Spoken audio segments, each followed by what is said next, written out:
1,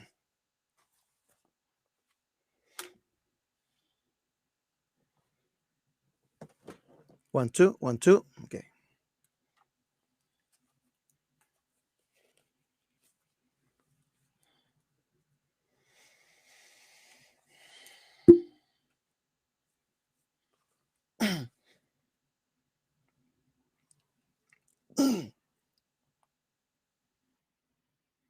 Hello, everyone, and welcome to today's first episode of the week with my podcast. I'm Marcelo Amores, and I wanted to give thanks again to all the local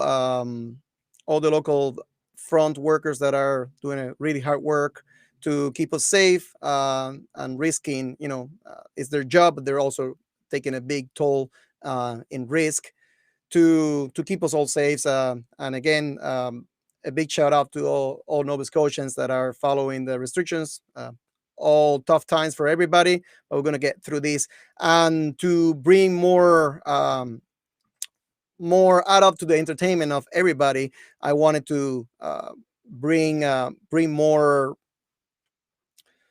more new views in music, arts, and science. That's the reason I promote this podcast. And today we have a very important guest, friend, brother of mine, and he's from my hometown, Havana, Cuba, as well. And he's doing his PhD right now at St. Mary's University.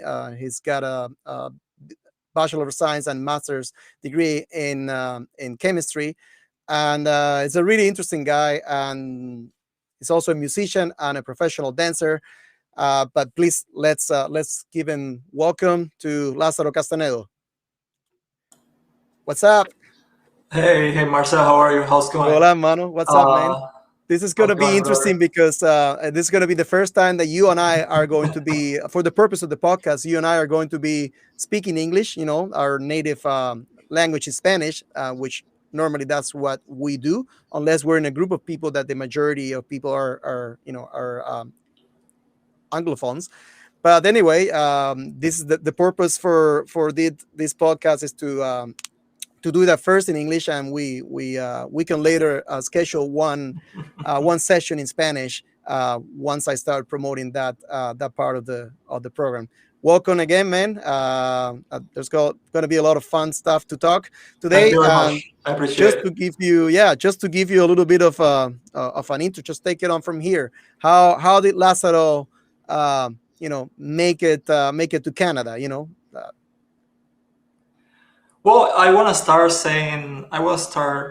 with thanking you for inviting me to this podcast. I really appreciate it. I have the opportunity to practice my Spanish with you every time that we talk, actually, because I have to be honest. I already started to forget some words. Like more the Cuban slang is easier, but when you want to speak proper Spanish, sometimes I kind of struggle a little bit. So it is a good opportunity for me to practice Spanish with you. Anyway, how I got to Canada, and it's a very interesting story. I remember I was working at the Faculty of Biology at the University of Havana. Be like a researcher or teaching assistant? At that time, I used to do both things. I was a professor for biochemistry and molecular biology, and I also was doing on the side my research. I was working on research line down there. And, in the last stages of writing my master thesis in chemistry, I found, I remember it was a book chapter and a paper from which is today my supervisor, Dr. Sharif Mata.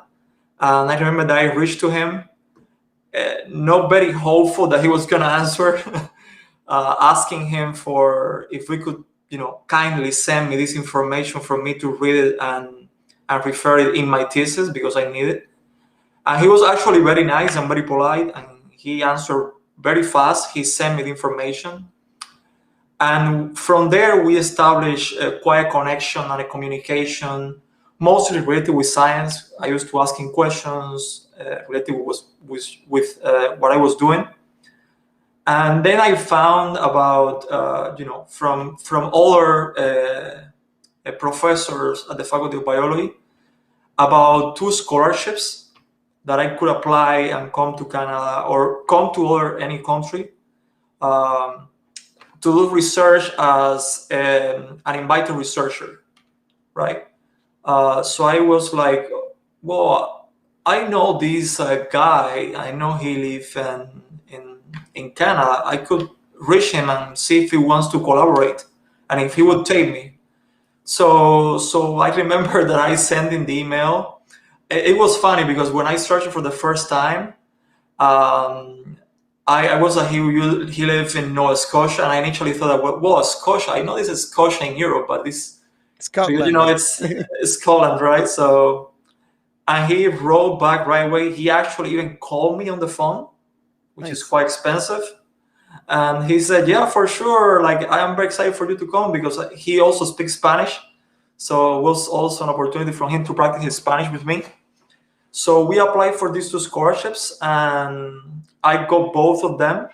And I came for the first time to Canada in 2016, summer 2016.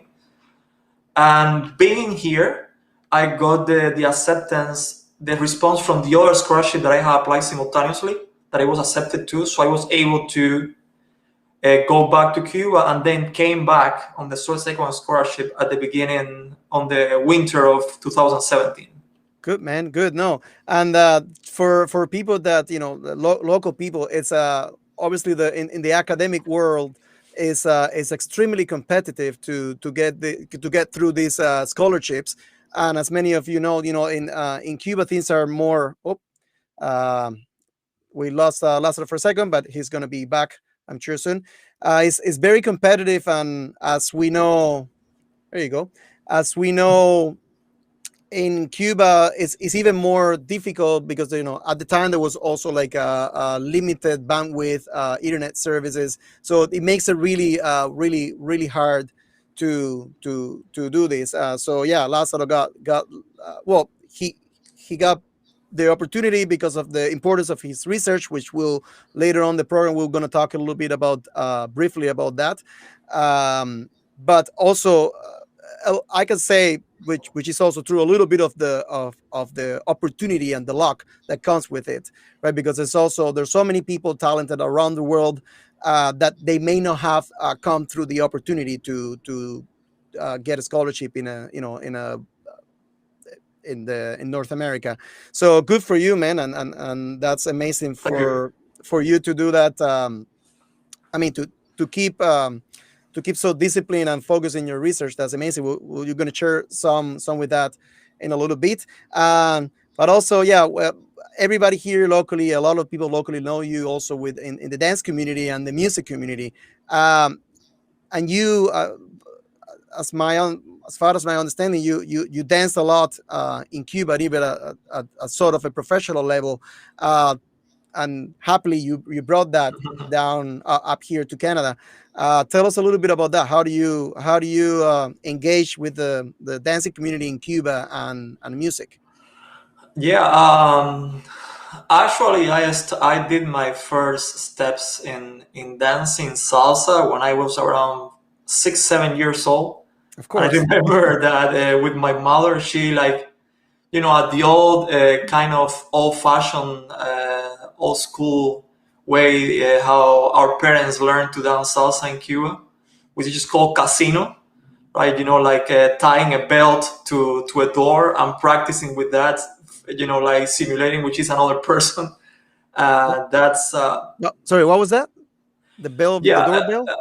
Yeah, so how we do it down there, when if you don't have a partner to practice, I mean, I started doing this when I was like 7 years old. Something that our parents used to teach us is, take a belt and tie it to a door and use Ah, hold the bell. belt as if you're holding another person and practice with that, right? Oh, sweet. So, I had no idea that that's what so happened. So Is that's that how I was that start. your parents like ingenuity, or that's something that people normally do that? 'Cause, That's the way that my mom started learning that's when pretty she clever. was a teenager, and then she passed that on to me. I was like, I don't know, I was like seven, probably 7, 8 years old, like very young, right? Was that belt to to hit you It when you was were also misbehaving? sometimes, Well, back in the yeah, day, back in the day, yeah, things were like that, right? Not so much because there's a lot of changes in policies and everything, and also the way we educate. But back in the day, when a child misbehaved, you got a belt. it is a completely different culture, and it was a different time too. So yeah, but those were my first steps in learning salsa. Then I remember that I did my kind over there is quite different than here. Like over there, the high school is divided in two, and you say like secondary school and then like pre university school or something like that. If you want to translate it in High school, English, right? They call it high school. it's a high school, right? Um, in the last years of my high school, of me being in high school, we didn't like intern, in this school on the countryside, Yeah, that's becas. and which is called Internship. Las Becas in Cuba, yeah. Yeah, we live there So basically. For people that don't know, we live there for spend five to 6 days of the week. the whole week there, and then just coming to visit home on the weekends. So when there became very popular, actually dancing salsa. So that over there was where I started really, really learning salsa for, like more seriously, like learning turns and more complicated things. And then at the university, I started dancing a little bit more with people from the group. I remember there was a guy in a classmate of mine that he was also a professional dancer, and he brought people that knew how to dance, and we started performing more like university level, at the University of Havana events and stuff like that. So I got more and more from that to more from the choreographic way of for the choreographic part of what is dancing, right? Like how you make choreography, like how to perform, which is completely different to what is social dancing. It's two completely different things. And then I have to quite quick to that because I was studying chemistry, and the classes were really demanding. So I had to make a decision, like or I become a chemist or just go on dancing. So I have to leave that to a side and focus more on my degree. And after I graduated, I worked in a research institute in Havana that is called Center of Biomolecular Chemistry, which is today the Finlay Institute. The people that are producing the Cuban vaccine against COVID, actually. Hmm. And then from there, I work at the University of Havana. And being a professor there, I remember that in Havana, there was this building that belongs to the Arabic Society Oh of yeah, that's Havana on Prado Street, right? on Prado Street, and Yeah. they used to make these socials. I remember every Friday, and that was kind of like our time to go there 6 in the afternoon to dance until I remember like I don't know exactly 12, 2 in the morning. Like it was a long session of dancing, like more like social dancing, right? Hmm. So I meant that I performed a couple more times after professor, dancing at the university, one of these events or festivals. And yeah, that's quite kind of That's good, man. how I learned to dance salsa. That's good. No, I think I refer in one of the earlier programs that I missed the high school years. I missed that opportunity to learn and kind of master a little bit of the skill of dancing, because that I remember it was probably similar to you within classes, and there was a 5 minute or 15 minute breaks. We'll just go, everybody will go out and then practice reda, right, which is Yeah, the yeah. circle, like a similar to, I mean, the idea of a square dance, which you dance with partners and you switch partners but in a circle salsa dance. And I missed I missed that opportunity anyway. It was kind of funny, but I yeah. So don't know how it's you got today ahead because of me. today, yeah, today people like really follow a lot of reggaeton down there, like the younger generation. But in I think in our time it was more about casino and learning to dance salsa Yeah, than reggaeton, I guess. I think no, I think another interesting note to bring up. This is what I was told, and I believe I did. I think I read about that too. Why they call it casinos? Because prior to 1959, they used to go to the casinos, to the El game casino casinos. deportivo, el casino deportivo, I Yeah, think. so, So and the name came from there because it was originated in Casino Deportivo, which is an area of Havana, right? So okay, the name comes from it was in the 50s, early 50s, yeah, 1952, I think. I don't want to say any specific year here because maybe some no, people no, may no, be looking at the podcast and and checking the dates. So I don't want no, to no, yeah, but no, it yeah. was That's early all early approximate. 50s, late 40s, I think, when Yeah. all this started, So yeah, and the name comes from there. just to let everybody know that it's referred in Cuba. It's referred as salsa music, salsa dance. That's why they call it casino, because it came from from a casino, from an area in Cuba. I was actually told also that it had to do with people who go to casinos and then they would do socials there. Uh, so maybe the two theories are, I don't know. Maybe the future I'll bring a Actually, musicologist to clarify this for us. Actually, something interesting. The word salsa, it was created in United States in New York by a Puerto Rican musician in New York, and it was he created the word. He had the imagination to create the word because somebody said, "Oh, this dancing, this music is really hot. It's very sensual and very nice." And he said, "Oh, it's hot like the salsa, right? Like the hot Interesting. salsa." I didn't So know the that. name came from there. But it came from the song. The like the song, the Cuban song is like the rock and roll of all salsa styles Hmm. in music, as playing the Yeah. music. And then all the immigration in the United States from different countries, mostly Puerto Rico, Cuba, and Dominican Republic, also Venezuela, they create this salsa movement. Community. Yeah, Colombia too. Yeah, That's all awesome. these countries. In Yeah. Cuba No. took another direction. In Cuba evolved, which is called casino. Yeah, that's good. How about the music? How do you start with the music? The music, well, the music is another funny story. I Well, coming started from Cuba, learning. we're full of funny stories, man. I started learning guitar when I was around 5 years old, and I can't really remember that. I remember that my mom she borrowed a guitar, and she was an Spanish professor, and she had this student. He was a guitar player. I said, "Oh, I can go to your place and kind of teach him a little bit of the basics in guitar." So we started doing that. But as a kid, you are not as I would say motivated to do that kind of stuff. Also, the attention Uh, span is like, yeah.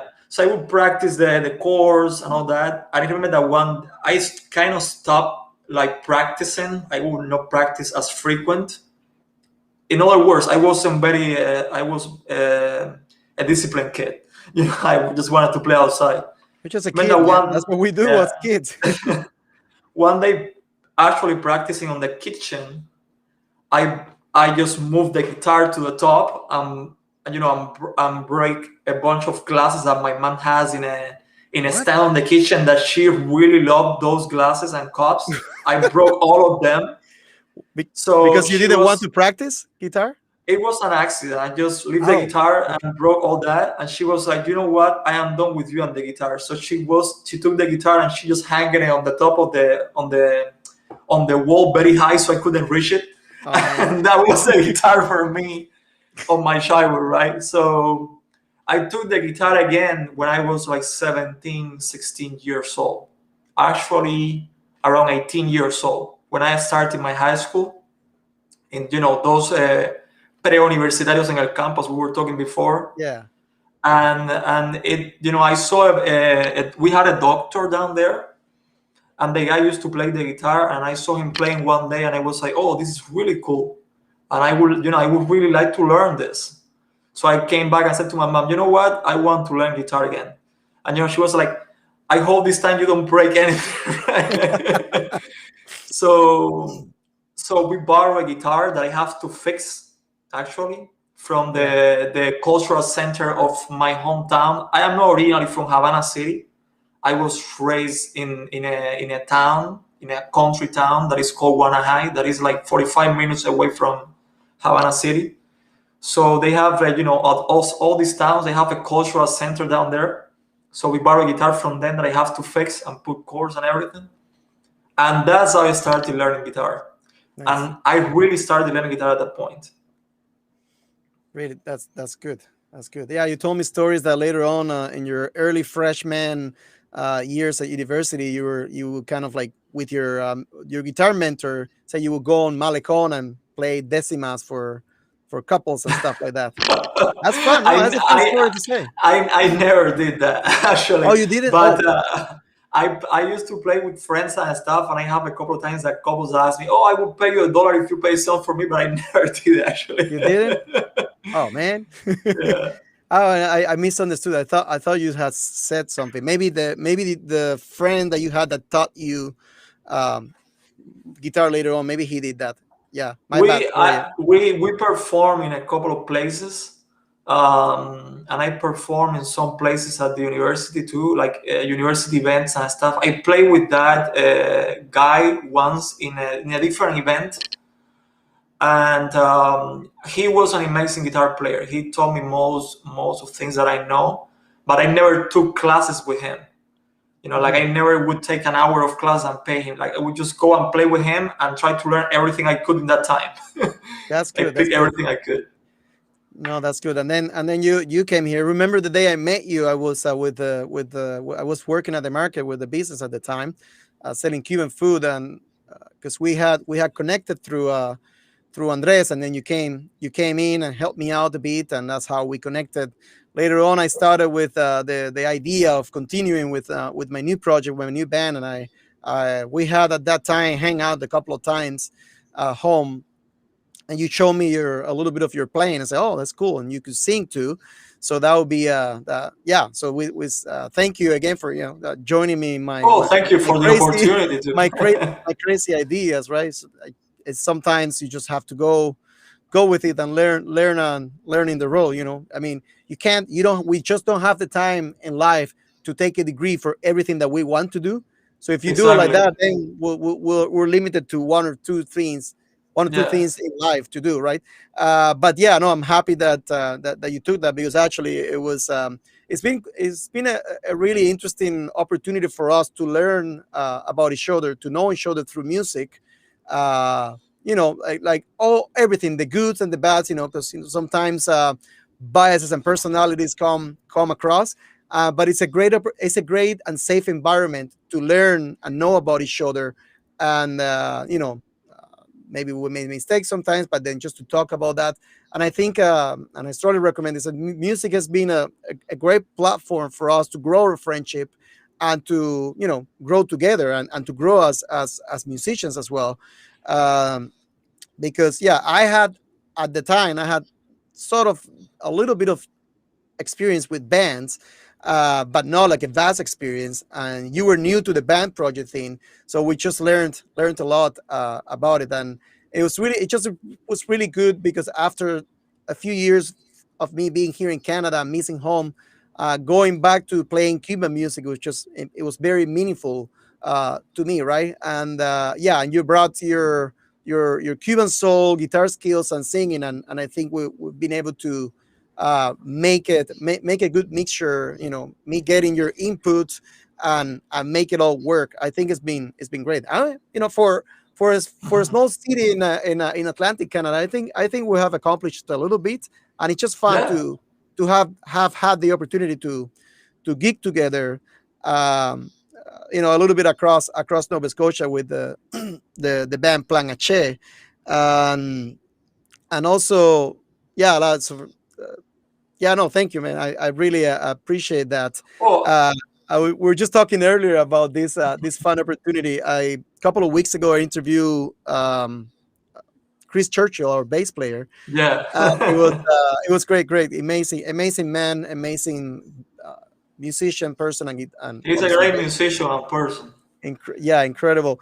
And also remember we had a gig at his church, and we were close friends, right? And then his the director of the music project there, Kevin Perks, I believe is his name. Kevin Purse, After yeah. we performed, he came out, he reached out to me and said, "Hey man, that's your son, right? He's got a beautiful voice." I said, "What?" I mean, I know I've grown a little bit of I gray hair and remember. that, but well, That was that was really really funny. Yeah. that was really funny because he came like really, like confident about that. Yeah, He man, even didn't ask. that's so amazing. What a great father. You put your son to play together in your band, and he's got a great voice. He's got a great guitar player. Oh, that was hilarious. I thought it was a really neat story to share. Look at, yeah, my son. No way. We only like, I think we're only like 3 or 4 years apart We are actually. 3 or 4 years apart. I am So 35 years old. yeah, I'm Yeah. 38. So there you go. Not three possible. years Sorry. apart. Yeah, yeah. I don't know if that's a compliment for you, or not a compliment for me. But anyway, it's a great joke. I see I really appreciate to you for the opportunity to play with the project because also, I mean, not only for the money, right? But also because I've been a way No, for me no, to. you just did it for the money. What are you talking about? No, I didn't do this No, for no, the no. money. Um, First of all, it was an opportunity for me to expand, I would say, my repertoire. Like I was very focused on trova and very different styles, but this also, allowed me to keep, uh, in close contact and don't forget my roots, like my Cuban roots, and all that amazing traditional music that unfortunately, many people today just don't listen to. But it is amazing. So I think that have been a great opportunity and a great experience. I'm always learning new songs and learning new things, and in how to interact in a band too. It's just Yeah, amazing. it is overall a great experience, and I have learned a lot from that. I've learned a lot from you and all the input that you have put into, and then you see how the different instruments articulate together. It's a great experience, but it's a team hard work, and it's a teamwork. And yeah, no, we've been. I think I've been lucky that way. Hopefully, yeah. That was pre pandemic. We've played a couple of gigs after the pandemic. There's been a couple of times that you've been outside of the province, but yeah, no, it's been great. Um, Also, I want you to relate to the name of the band. Because I chose Plan Ache, and I explained this. Ache is a Yoruba word that in the Yoruba culture, tribes, and language in Nigeria, it means the power to make the change happen, and it's very present in the Cuban culture because of the Afro-Cuban connection, and the Yoruba religion and philosophy. And how do you relate with that? Because I know you do in your dancing skills, you do cover the traditional Cuban folklore, and then when it comes to the Yoruba the Yoruba culture, there's like the different rhythms or rituals to the saints. But you're somehow connected with that. I think we've performed a few times where you also have done the Yeah, I dance. had done a couple of wow and call thing, like more like wow and call dancing, which is not, I would say, not as close related with the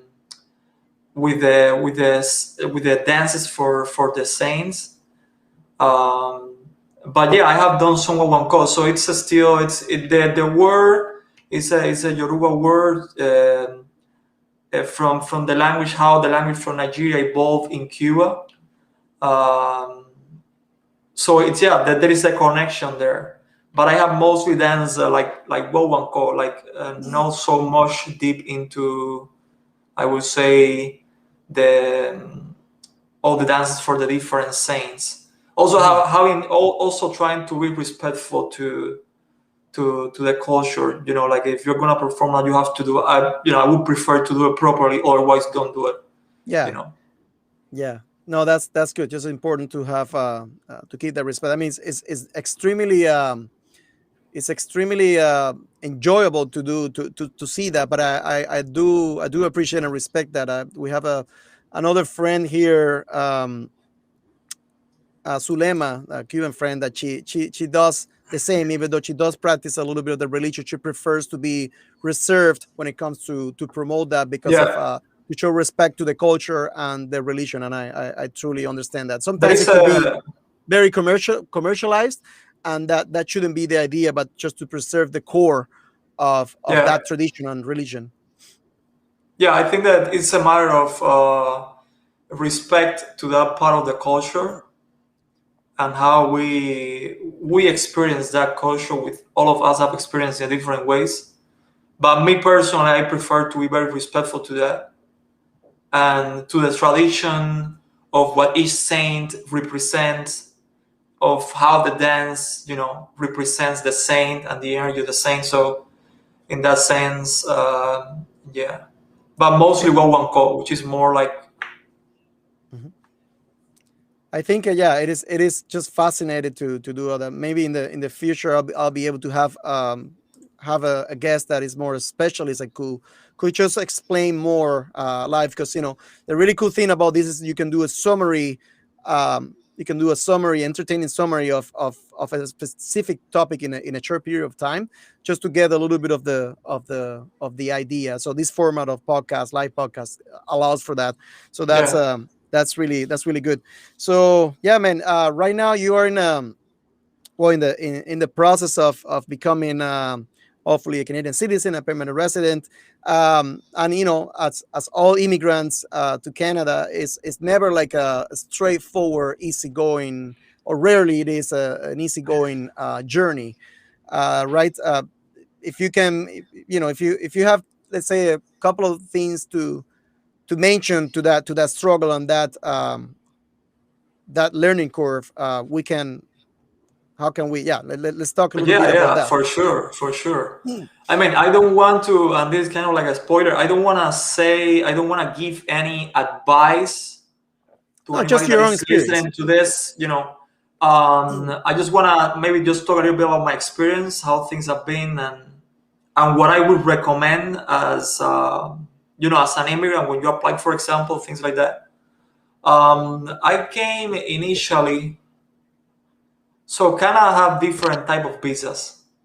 So you can apply as a visitor and came as a tourist, and then as a tourist you can come in in a special classification of a student or just visitor, and that depends on the time you're coming. If you're coming to study for more than 6 months, you will get what is called a study permit. Mhm.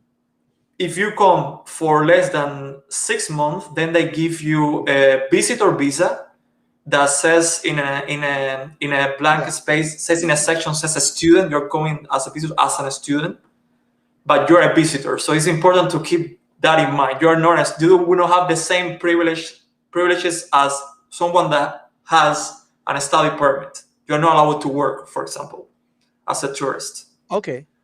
So that's one That's thing, and that's how I first came to Canada, because I was going for 4 months only, it was kind of like in sort of like an exchange. You were kind of like an exchange student, like right? an exchange Exchange. researcher. Yes. Interesting. The Yeah. the second time I came, it was a different. I would say it was the same, a different type of visa. It was an study permit visa that didn't allow me to work. Yeah. So see how many. And the thing about this is that immigration, they in Canada, they're the ones that decide that, Yeah. depending on where you're coming. I was coming with as a award with an ILAB, which is Emerging Leaders in America programs. In one of Scholarship. the, Yeah. it's on a scholarship, yeah. So I pay you a certain amount of money for 5 6 months, right? So they give you a study permit, but because according to immigration, you have enough funds to live accordingly in those 5 6 months in Canada, you don't have Yeah. a work permit. You don't. They consider you don't need to work, right? Then I renew as a, after I decide to stay in Canada. I started my process to apply for the university and to enter to do. I started initially doing my master's and then I switched to my PhD. So in that time to prepare and do my English exams and all that, accomplish all what I needed to fulfill, all the requirements I needed to fulfill for the university, I had to renew my status as a tourist, which you can do too. And I don't want to say people you can do the same thing or not. Everybody's situation is completely Yeah, different. And also the immigration's laws in Canada change super fast. So it's yeah. important to always keep, update and check the website and follow what they say over there. Don't follow what other people tell you because the laws change so fast that maybe something that applied to me today is completely different. No, that's true. And But it's that's kind also of, yeah, that's kind of how I become an immigrant in Canada. Then, of course, when I got my acceptance letter from the university, I have everything I need, and I applied for an study permit that allowed me to work. And that's what and I am right then now. I'm an yeah, international student. and then yeah, and then down the road you can whether the avenue you can, there are different avenues that you can take to become permanent Yeah. resident. Yeah, no, I can understand, and sometimes which happened in my case, there's a lot of frustration through the process because we just don't understand the system, and there's so many. I mean, you can, you have to give them some. I mean, you have to give them credit because you need to account to the security of the country, who you bring with, and it comes with bureaucracy sometimes, and sometimes it's not as efficient. But the good thing is what you mentioned, that it's constantly changing. That means that it's constantly being reviewed, and some programs that may not work, and they may be updated or changed, modified. I mean, this commentary here is not at all to give anyone advice about this, but it's just to be aware of all the way that the government needs to think about in order to bring people here. It's not like an easy, straightforward avenue. And I think I No, mean, it if is we not. really want to do it, we have to go through that process and then just challenge ourselves to, okay, well, this is what they need from us. Sometimes it's not straightforward, and they can make mistakes as well, as it has happened. We're all humans, but I think to stay focused, to do the right thing and stay focused. Um, and regardless of what anybody, even a lawyer, tells you, you need to the right. And I've learned this through my own experience. Good, what dictates what the government of Canada does is what is written on their website. that Okay, is yeah, that that's is true. the That's the final truth. word, regardless, That's because the I've truth. known Yeah. we've met people that have paid services to hire lawyers, and then it's not a straightforward thing. So what I recommend anybody is just to always check the official Canadian government website. That's what you ultimately get, um, the last Yeah, word. it's a immigration and citizenship of Canada. It's in Canada.ca. Yeah, So you can absolutely. go there and all the information is there and it's updated. And I was, my personal recommendation is always say the truth. Never try to lie or to trick the immigration Yeah, authorities because they have ways to find everything. So Anita's just gonna speak for yourself if you yeah, decide to lie about something. Being as much as honest as you can in everything. Don't lie about anything, and and follow everything as is dictated by immigration. yeah, bro. And That's the best way. Yeah, yeah, absolutely. Because yeah, no, it's been yeah, and because I also know of cases that people have been booted out of Canada because they have found there's inconsistencies in their story, and yeah, you're right. They have ways of finding that, and just to let people know that like Canada needs like new workforce, and like prepare like talented people. So is the best is of the best interest for the government to bring people in. So just be honest and truthful to yourself. Anyway, yeah, regardless of challenges, is a really good country to be, and yeah, and it offers a lot of opportunities, and yeah, and also it's important to create like your own network of close friends that are be able to support each other, and yeah, and then pass on the good wealth, right? In the future, if you yeah, can help if you can help somebody else, do it, because everybody needs help, different stages in our lives. Anyway, I think well, I think a little bit of a hot topic here is about a little bit about your research, your academic research project. And I know it's a little bit of abstract. We've had many conversations about this, but if you can tell us a little bit about that in the most digestible possible way, So it's not to more diminish like, at all the content, but just to explain it in a way that everybody could understand. yeah, what you're asking me what is called an elevated pitch. That's how Well, we call sort it in of. the academic world. It's almost like an elevated pitch. And it's good because I get to practice a little bit with my wife sometimes. So and I have seen her like telling other people about what I do, and I can see that she actually understands what I'm doing because she's able to That's tell good. other people. You've done a good job then, Um, man. I guess so. So, well, as I was saying before, I am a chemist. I have a bachelor degree and a master degree in chemistry.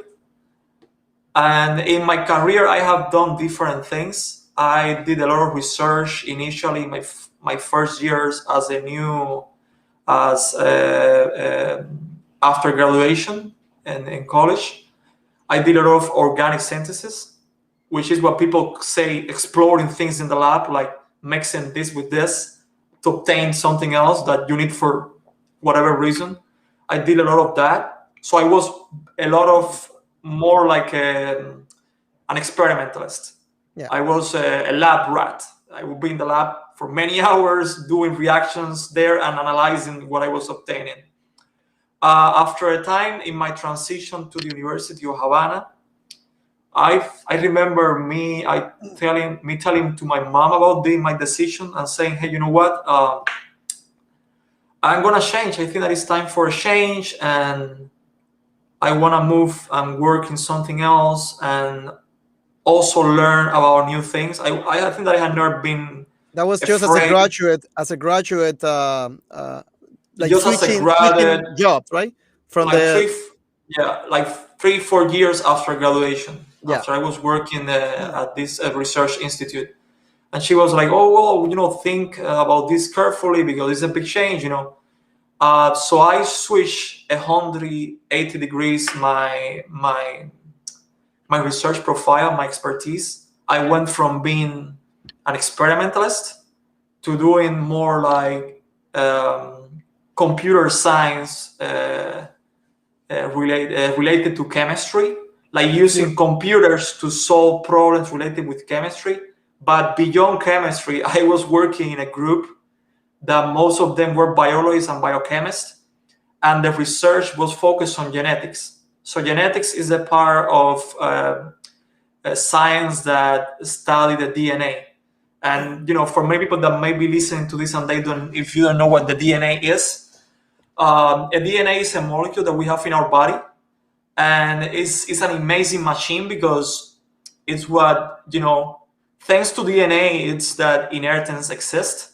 Like you can codify. It's like a code that codify for many of, for example, physical characteristics like the color of your hair, the color of your eyes, the way you speak, the color of your skin. So I do a lot of research related with DNA as a molecule.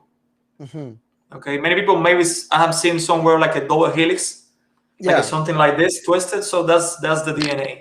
I'd say in 20, like I say most people, I'll say, will have an idea of what DNA is these days. No, but it's and yeah, and the volume of research that is being done about that is just like it keeps growing and growing and growing. Um, but you do a little bit, because I got some tips from you from our chats. You do a little bit of like modeling of parts of the molecules of DNA, and you're trying to find some cool stuff to be applicable Yeah. to So modern science, or is more like empiric, like more theoretical. uh well, the thing I want to mention is that people that do what I do, like more like theoretical or more computational modeling, like using the computer to model the properties of these molecules. We work in conjunction with experimentalists. Like you just don't do things completely like empirically, like from the nowhere. Like you use what you have a background from I would say experimental analysis or essays in the lab, but the computers allow you to go deeper in explanations about things that the experiment in the lab is not able to reach. Yeah. As for And also example, faster, right? huh? Deeper and faster. Well, it can help you to, for example, identify the structure of a molecule. In the lab, you cannot see the molecule. Yeah. So they have to be a way to see that. So that's why computers help you. Computers are so useful. And that's what mostly I work on. So, but my project's more related with, I would say, the origins of life, which can be called as a philosophical question, and related with the origins of DNA, like why DNA has the structure that we know about today, how that happened, billions, millions of years ago, before the first cell, before the first form of life. So, Which is yeah, that's kind basically of what I do. trying to simulate uh, in a computer software, trying to bring up what are the most possible conditions where the first parts of the molecule of DNA uh, Yeah, started, right? And how did that yeah. form? That would be one of they are like, there are infinity number of questions that you can ask yourself about this, because there is not, this is millions of years ago. There is zero experimental evidence. It's not like the dinosaurs. It's Prior, why prior to the way dinosaurs. way before. No, it's good. It's I mean the volume of, yeah, you could ask almost all kinds of questions about that. But yeah, but the thanks to the power of computing today, we are able to do a lot more and save a lot of time, the processing time that all of those operations take, right? And that's something that you have been telling me about, that you can just set up your software and let it running, and then just go out for like a hike or something, Sometimes that's you can do that. There are jokes about that between the academics, right? oh yeah, what's up, what's that about? Well, it's a sense of the effort you have to put on, because it's quite different when you simulate something on the computer at being in the lab. You have to be in the lab. You cannot. It's like when you're cooking. When you're cooking in the kitchen, you cannot just leave the kitchen because things can burn out, right? But I would say the computer allows you. There is a mistake or something happen. Anything terrible is gonna happen. You can fix it and keep going, right? So Yeah, some of the advantages of, it's kind of like putting the food in the microwave and leaving. well, something like that. Yeah, since you made But the analogy with food. yeah, but I would say I personally like. I'm becoming more now like a more in programming and creating software. I used to be more like a user of the softwares, just use them for a goal that I need to achieve. But I have always been interested in understanding what's going on the background of the software, like understand what I'm doing. It's not only just use that as a black box, put something there, get something out. Oh, that's fantastic. Magic. I I try to be quite more deep in how the softwares and the theory works behind. What could be, Lázaro, what could be one of the applications of consequences of your research? I mean, how could, if you can just speculate or maybe say, how can the results of your research improve science or improve health?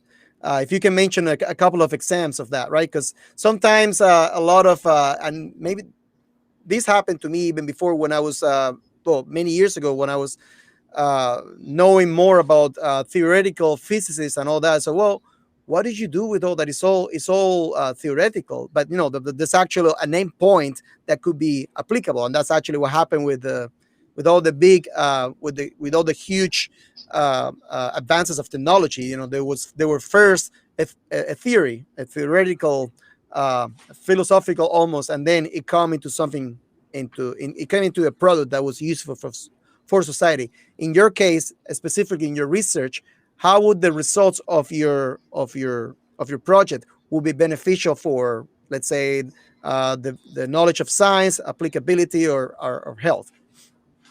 Yeah, that's actually an interesting question. It's a question that many people ask me when I present my research in different scenarios, because the question about the origins of life and mostly the origins of the molecules that gave origin to life, as DNA, which is one of them, is a very like philosophical and fundamental question for science. It's a fundamental question for science. So for sometimes it's difficult to correlate this with a direct application. And I can say that there is something about when you're creating, for example, a new drug or a vaccine, or like, for example, the creation of these different vaccines like COVID, you need to really understand the properties of the molecules that are in the vaccine. And DNA, it's one of them. I actually was listening today about these vaccine. People asking about the vaccines based on messenger RNA, which is similar to DNA. They are more efficient than others. But for the scientists to be able to design these vaccines, they have to really understand and study the properties of the raw material of that vaccine, which in different cases would be, for example, DNA or RNA, and how the vaccine impacts these molecules in the viruses. So my research fills a lot on those gaps of understanding. And I can tell you, for example, what are called ancestral or primitive DNAs, which is DNAs that have been tested that don't have exactly the same structure that today's DNA. They have been used as markers for different diseases. When I say markers, I mean as a drug that you put in the patient to detect, as for example, different types of cancer in a very early stage. So you can, light the cell and you can see the presence of cancer using something that reacts to light that is based on DNA. Or Okay. also, for example, in the design of cages, literally cages that can trap inside. These cages are made of DNA and they can trap inside a drug, go to the cell, the cancer cell, and release in the cancer cell the drug that is going to destroy the cancer cell, for example. So these are some of the applications that the kind of study related with the first DNAs that emerged millions of years ago can have today, actually has today, Wow. as a matter of Interesting. fact. Yeah, definitely. I Yeah. don't know, it was too complicated. I No, tried no, no. Great. No, to. it's good. Great, great explanation for the outcomes, potential outcomes of. So basically, yeah, the add-on to the volume of knowledge of your research can improve the understanding of people that manufacture drugs and how to deliver those drugs to people. Um, Yeah, they, that's they can well, relate. hopefully, I hope. Oh yeah, yeah. No, no, but I absolutely. hope. I don't All want the to be knowledge here. based, yeah, all the knowledge based science is important because it sets the backbones for new discoveries or new applications from that. So that's why it's so necessary. And there we have today vaccines to cure a lot of diseases, or we have different like therapies, including like what they call Gene gene therapy. therapy, and it's just, I mean, that wasn't born just like that. That's the result of the accumulation of knowledge and this basic research being conducted, and then is being developed upon of that knowledge. So it's extremely important. Yeah. It is a really hot topic since the discovery of the 3D structure of the DNA by Watson and Crick. There was an explosion in research about DNA and RNA. But the Watson and Crick is a story of the accumulation of knowledge. They Yeah, didn't found this from the nowhere. There were many scientists before them and people that collaborate with them that they use these results to actually elucidate the structure of the DNA. So yeah. there you go. That's another example. That's the way. Yeah, and all the great names in science, they all acknowledge that, and everything. I mean, obviously, everything that they need to based on is um, all the volume of knowledge that has been produced, uh, have has been produced before. So that's why it's extremely important to acknowledge this. Yeah, no, man. Thank you for doing what you do, man. Thank I you. appreciate it. I appreciate. I really enjoy it, honestly. Yeah. I know it's gonna give you a PhD, by the way, but thank you for doing it. Because yeah, Yeah, you're you know, I truly, I have been personally touched by bad experience related with degenerative diseases, like for example cancer. Mhm. So I really really understand why it's so important to fight these diseases from any angle. And the smallest contribution I can make to maybe in the future, I don't know, hopefully in the Yeah, future find better solutions. It's only that, it's just the reward for me.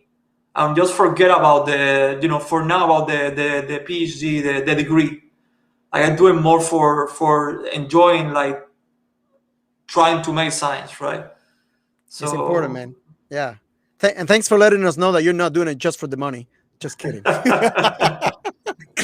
Yeah, no, man. Thank you again for doing that. I do want to ask now again. This is my maybe my obsession, if we could say in a positive way, of linking science to music and dance. How do you think music and dance, this two expression of art, have positively impacted you in your performance as a scientist, is in your drive as a person to get goals accomplished? How do you? I mean, how can you put that together? So if I understand your question, Yeah, what it you're has happened to asking, me before. what you're trying to ask me is relate the fact that I do art kind of on the side of my science work and how they are correlated. Is that the question? No, no, no, precisely. Thank you. I'll repeat it. How would that how would music and dance in your case impact your performance? How do you think? What do you think? I mean, if you can think of, if you did not play music or dance, how do you think your performance being a scientist would be? Do you think is you perform better as a scientist also because of your dancing and your music? I can just only speak for myself. Yeah, that's what. Yeah, I've that's what met I'm. people that they don't do any of that, and they're still great scientists. So I don't know if they could be. Personally, for me, I found a kind of an escape on dancing and playing music for when I am trying to do my research. And like for example, it's a ways to relax your mind, to get out of the problem for a second, do something else that is still creative and requires you to invest some time in it, and then go back to the problem and try to solve it. So I see it kind of like that. I think that was just part of my personality. Like, I have to say that lately I spend a lot of hours on the computer, a lot of hours on the computer. But it is important to. I think that in order to be successful, it's important try to entertain your mind doing other things, like for example just being on the computer programming. I Yeah, think that among other things I can do, like doing music or dancing, it is a part of it. I still, like even now with the COVID, we cannot go out or do anything, but I sometimes dance with my wife just at home. Yeah. and we do it and we really enjoy, and I think it's a great therapy. And I think that just encourage people that if you do stuff related with computers, you can try. You don't have to be good.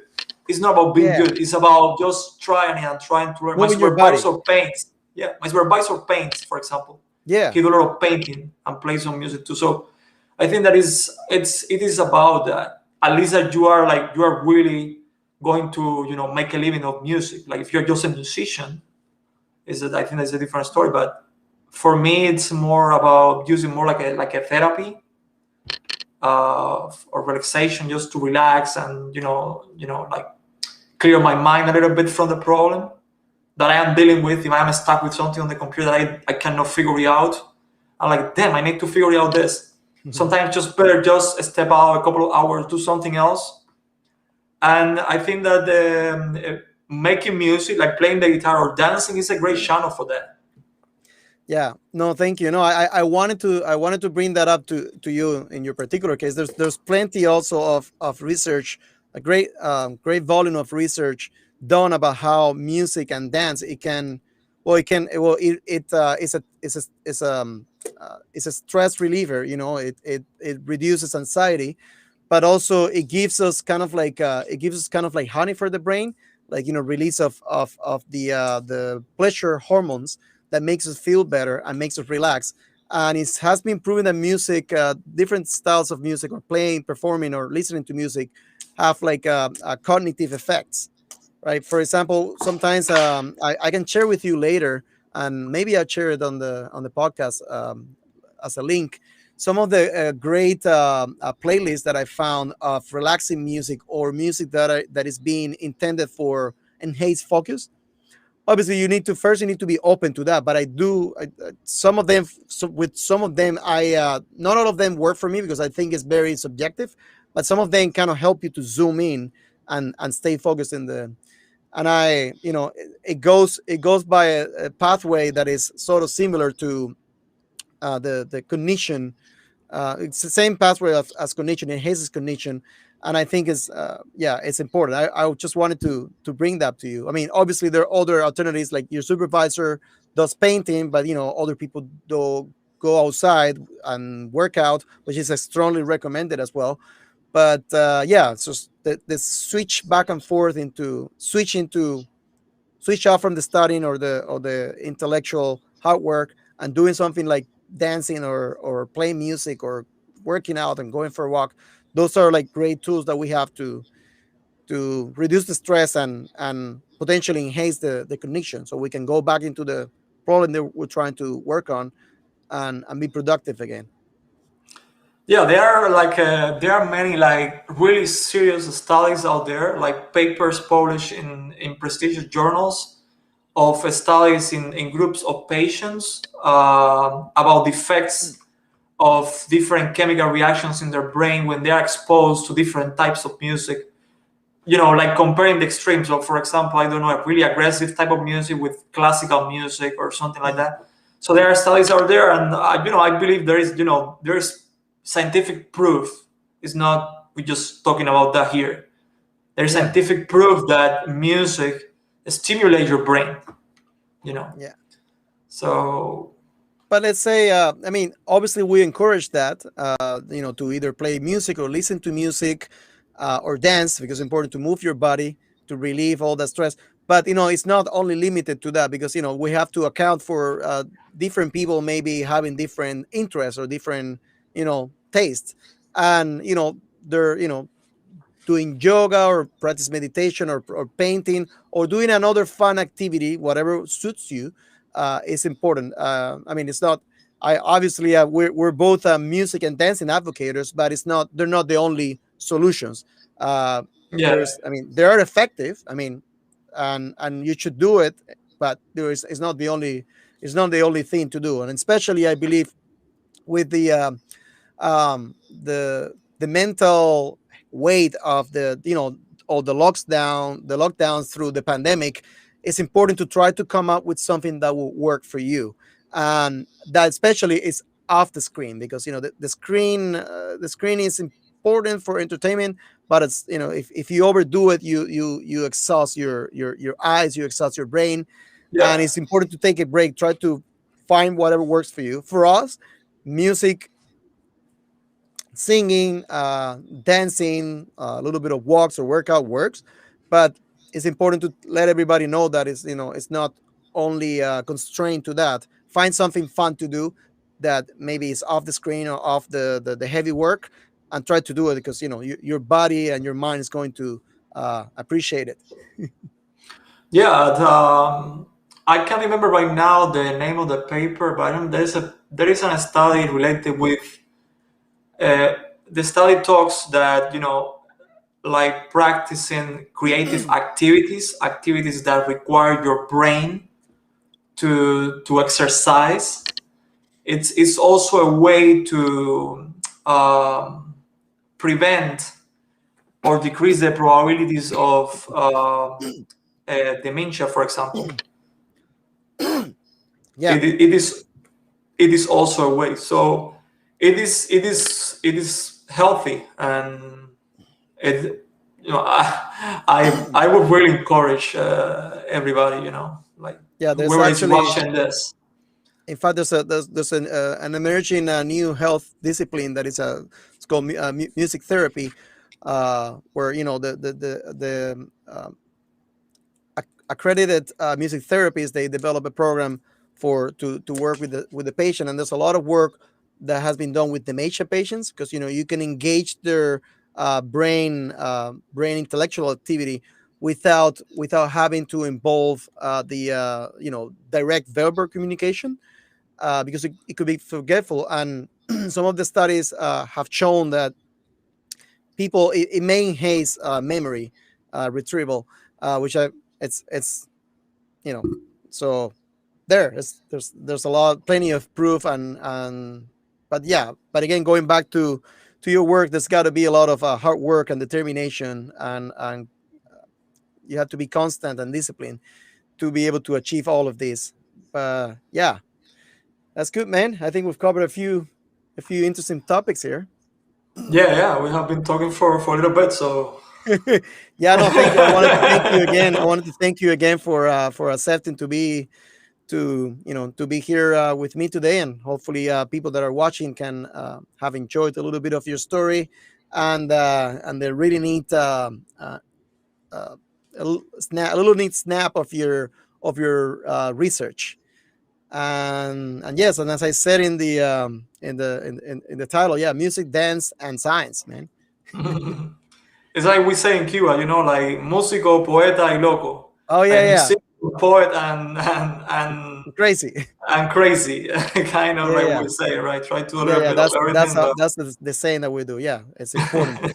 Right on, brother. Well, thank you so much for accepting. And yeah, we're pretty close. Yeah, we're still safe. But yeah, we'll stay in touch these days. And all the best on your continue to do your research and your career. Yeah, man. Thanks so much. Say hi to your wife. And yeah. Thank you very much for and inviting me to this. I am very happy to share what I do with the yeah, audience out there, with your hopefully followers and people that soon. are Yeah, listening to this. hopefully And soon we'll yeah, be able keep to in do some touch. music together again. Hopefully, yeah, I hope so. Sooner than later. Yeah, yeah, yeah, yeah. Stay safe. Stay in the Okay, places stay home safe too. again. Thank you very much, Marcel. Cheers, man. Okay, cheers. See ya. Have a good day. Right on, everybody. Thanks so much for watching today. And that was Lázaro Castanedo, a great friend of mine, and also musician, dancer, and scientist. Promoting, I think it's important to continue to promote science, knowledge of science for everybody, and as well as the importance of music, different expressions of art. And that's why I'm putting a little bit of my input and being here to spread the word. Thank you so much. And don't forget to please subscribe to the channel, Marcelo Mores, and stay tuned for more upcoming podcasts. Thank you so much.